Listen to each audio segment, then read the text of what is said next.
ምን ብትለው ነው እስር ቤት ገብቷል ብሎ እንዲያስብ ያደረከው? ጥቁር ስለሆን ገምቶ ነው። ማይመስል ነው።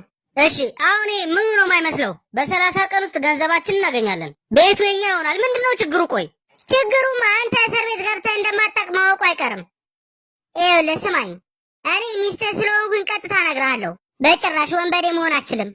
መሆን አይጠበቅብኝም። ማስመሰል እችላለሁ። ይኸውልሽ ውዴ፣ ይሄን ነው ማድረግ ያለብኝ። ሳወራ ድምፄን ጎርንና አድርጌ ማውራት ነው። ልክ እንደዚህ ማለት ነው። እንቅስቃሴዎቼንም እንደ ወንበዴ ማድረግ ነው። ይኸው አሁን ወንበዴ ነኝ። እሺ ወነበርኩ። ውዴ በጣም ጎበዝ ነህ። ለማንኛውም መልካም ምሽት። አንሸርሙጣ ወዴት ነው የምትሄጂው? አንቺ አቁሚ አቁሚ። ምንድን ነው ያደረግሽው? እወድሻለሁ። እየቀለድኩኝ እኮ ነው። ሸርሙጣ ምንድን ነው ያልከው? ምንም አላልኩም። ምንም አላልኩም። እወድሻለሁ። እኔም ተኛውን